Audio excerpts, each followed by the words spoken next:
Dr. Okey Ikechukwu is our next guest. We're turning our attention to something else, or maybe not too far away from the elections, because people get elected into offices for a reason, which is to affect the lives of the people. Dr. Okey Ikechukwu is the Executive Director. Let me get that right now. Yes, Executive Director, Development Specs Academy. You're welcome to Sunrise Daily. Thank you very much. I'll ask you a quick run of questions before we hit the topic which we're discussing this morning, which is on the economy and what should be done about it. But Let me ask you, how did you feel about the polls? Were you confident that the umpire was as fair as it ought to be? Well, in principle, yes. Okay. INEC has a preponderance of workers who are not staff of INEC during elections. So to that extent, there's a limit to the degree of institutional control. Of course, there are controversies about some results in some areas, but I often ask myself, in the areas where there are no controversies, I wasn't the one who conducted the election. It was the same INEC. So whatever issues there might be with some areas where people are not comfortable, find out the constitutional step to take in that regard. That's what builds a democracy. It's not calling people names on Facebook or WhatsApp. Mahmoud's job is a very difficult one, thankless one, and you should pray that it doesn't undo him ultimately. He is doing his best. The institutional challenges, the political challenges, the crisis of those who don't want to lose, the crisis of the pressures of those who would want INEC to quote and unquote be in their pocket, all of that. So let's be realistic. We have a growing, not yet sufficiently mature political environment, and so whoever is operating in that environment has pressures he needs to deal with. In spite of that, and with that, INEC managed to keep at least part of his head above water. I was going to say, can you rate your confidence in INEC? If you were to measure, say, between 0 to 100%, where would you say it stands? I'll put INEC at 50%. 50%? Yeah. Well, come ça. But, looking at the issue now, results have already been declared. Yeah. And yet elections are going to be going to hold, and, the people want to see, definitely, they want to see better for their lives. You saw just how closely fought, just how hard fought the elections were, what the issues were during the polls for a number of people. They ranged from security. You had both parties talking about what each one of them will do, what they have done for the party in power, and what they hope to do even further. But some people say the focus right now should be on the economy. They think that the economy is punching far below its weight, and it can do far much more. First and foremost, do you agree with them? Oh, yes, certainly. But you see, if you isolate the economy as an issue on its own, you overlook the fact that the politics and the polity determine the texture and nature of actors within the economy. What I'm trying to say with that is quite simple. The economy of any nation is the result of right and wrong decisions, of the struggle of interests, which may themselves not be particularly concerned about the welfare of you and I, but what they can make by undermining that economy. Now, that's where the crisis might be. The economy has not been in good. So, no, back to the principal question is whether I agree. The answer is yes. The economy is a major issue, but the politics behind that economy is even a stronger issue. If you get all the economic templates right, you have all the principles stated, and decisions are not taken, or the wrong decisions are taken, we'll be in the woods again. But tell us, some people will say it's not so much about the decisions that were taken or not taken. For an economy that is dependent on a single resource for its upkeep, there's definitely so much that it can do. Very little that can be done with that particular resource if you ask a number of people. Would you say that we are really on the path, because that's one of the things that governments have been promising from when we can remember, on diversification? Are we really on the path to diversification, and what effect is it really having on the economy? On paper, we are. Even under Jonathan, we were doing very well under diversification until he left. And then we shifted. Everybody is talking diversification since Obasanjo. Diversification must be seen in substantive terms, namely that there's increasing income from other sources apart from oil. The issue to Aren't we seeing that in our GDP already? Oh, we are.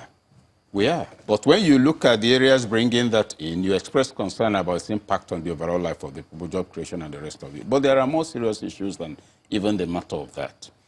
How many jobs have been lost in the last 4 years? Those jobs have to be reclaimed before you now provide new jobs. How many companies have shut down? In the thousands. Now, so when you're thinking of reflating the economy and you're talking about diversification, you can actually earn more money from several sources. Those sources will reflect in the GDP, but they will not reflect in job creation. Let's suppose two of us set up a massive mechanized farm that produces enough yams to export to all of Brazil. And we move from our farm to the port and export the yams.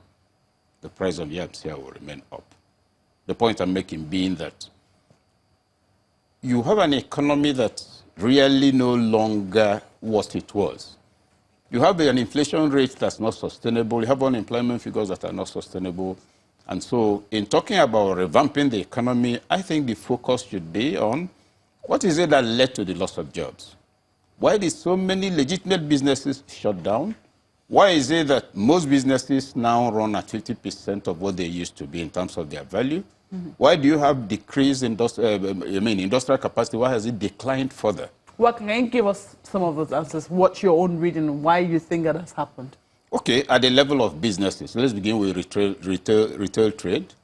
Retail business is a question of replacement cost.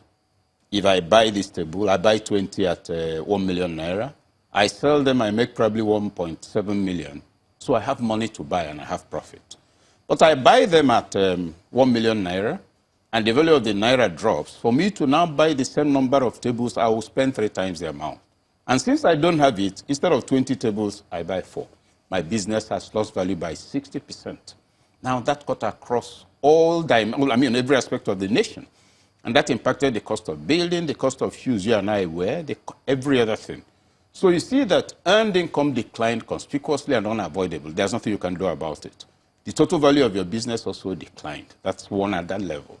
Then at the level of industrial production, cost of production also went up. So if you were doing let's suppose you're manufacturing television in Nigeria and you have 60% of the input that's imported, what it means is that it will now cost you 4 times. Therefore, you produce less. Therefore, you have to sack people, etc. Now, you see the connection. And also, with the reduction in the number of such things you're bringing in, inflation goes up. With the loss of jobs, you have more people to feed and less income, so poverty shoots up. You have more people who cannot repair damaged roofs. You have more taxes that are rickety because people are earning less. You have greater insecurity because unemployed people, some of them take to criminality. These are the issues that have to be taken holistically. Mm-hmm. So that we don't outsource the conversation about the economy to, to analysts. People who will tell you, inflation went up by 3%, the macroeconomic indices are this and that. All that is grammar, and we've had too much of it. Mm. Well, what do you also make? I mean, the exchange rate is definitely key for an economy that is import dependent, producing very little and consuming a lot from the outside. Exchange rate is definitely going to affect it adversely. But what do you also make of those who argue there's also the corruption economy to be taken into consideration, and that is also because the government is trying to plug leakages? That's one of the reasons why it would seem that the hardships were also felt even more painfully. This is simply a case of self-deception translated into an offshoot position of government. You don't agree with them? Corruption has always been here. It's still here. It took US about 12 years to find out that somebody had been supplying a nut at $2 that should have been at 5 cents to the armed forces. So, look, corruption is distortion of values, and we have it across the board. To argue that it's because of corruption is to cover... It's partly. Yes, to cover the fact that you need to do a little more. Mm-hmm. Now, let's look at the argument. It is corruption, and in dealing with it, you're plugging loopholes. I have no quarrel with that. I have a quarrel with you pretending that you're actually fighting corruption when you don't have the full perception of the scope of corruption. If you go to the National Assembly, what is normally assessed is discussed is largely the capital budget. That's what attracts a lot of attention. Check recurrent. That's where the crisis is. So you have a civil service that's primed to run at cruising level on figures that are not realistic.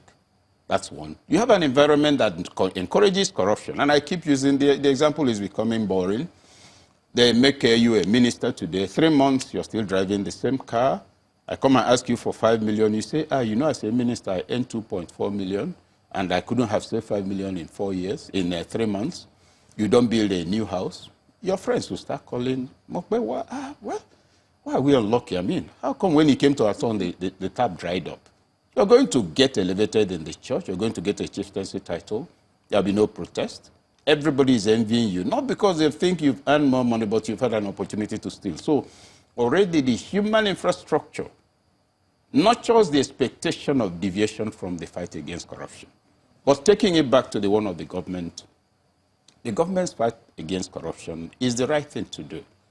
But let us not pretend that the fight is about arresting people. And when you talk about plugging loopholes, what loopholes are you plugging? The ones we can see are the ones that create opportunity. Look at the contracting system. Are contracts still being inflated with the fight against corruption? The answer is yes. What about TSA? Are the abuses still in place? That is, they are there. What about the implementation of the TSA? Yes, I'll come to that shortly. Do we still have security votes? The answer is yes. One thing Buhari should do, now that Providence has brought him back, is to sit down, ask himself, what are the things for which people think I'm not doing very well? What can I do about them? What can I do about